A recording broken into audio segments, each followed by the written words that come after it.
બધી પબ્લિકને હેરાન કરી છે. કોઈ પોલીસનો કોઈ સપોર્ટ નથી અને બધા કે છે અલગ અલગ જગ્યાએ ડ્યુટી છે અને જાતે રહીને અમને હેરાન કરે છે કે 5 કલાક લેટ આવશે હોળી.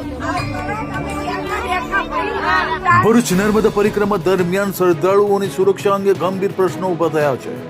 નાવડીમાં ચડતા સમયે એક વૃદ્ધ મહિલા નદીમાં પડી જવાની ઘટના સામે આવતા સુરક્ષા વ્યવસ્થાને લઈને ચિંતા વ્યક્ત કરવામાં આવી રહી છે.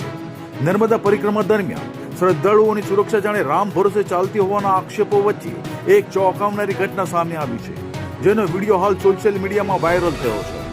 મળતી માહિતી મુજબ શ્રદ્ધાળુઓને નાવડીમાં બેસાડતી વખતે ઉતાવળમાં નાવિકો દ્વારા સુરક્ષાના પાયાના નિયમોનું ઉલ્લંઘન કરવામાં આવી રહ્યું હોવાનું જોવા મળી રહ્યું છે. તાજેતરમાં જ હોડી કિનારે સંપૂર્ણ રીતે સ્થિર કર્યા વગર જ મુસાફરોને ચડાવવામાં જતા એક દુર્ઘટના સર્જાતી રહી ગઈ હતી. વિડીયોમાં સ્પષ્ટપણે જોવા મળે છે કે હોડીમાં ચડવા જતા સમયે એક વૃદ્ધ મહિલા અચાનક સંતુલન ગુમાવી નદીમાં પડી ગઈ હતી.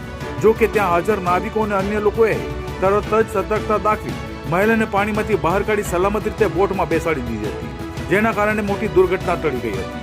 આ ઘટનાને પગલે યાત્રિકોની સુરક્ષા વ્યવસ્થાને લઈ ગંભીર સવાલો ઉભા થયા છે. શ્રદ્ધાળુઓએ નર્મદા પરિક્રમા દરમિયાન નાવડી સંચાલનમાં સુરક્ષા નિયમોનું કડક પાલન કરાવવા અને પ્રશાસન દ્વારા નિયમિત દેખરેખ વધારવાની માંગ ઉઠાવી છે.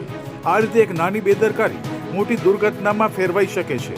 ત્યારે નર્મદા પરિક્રમા દરમિયાન યાત્રિકોની સુરક્ષા માટે તાત્કાલિક અસરકારક પગલાં લેવાય તેવી જરૂરિયાત ઊભી થઈ છે.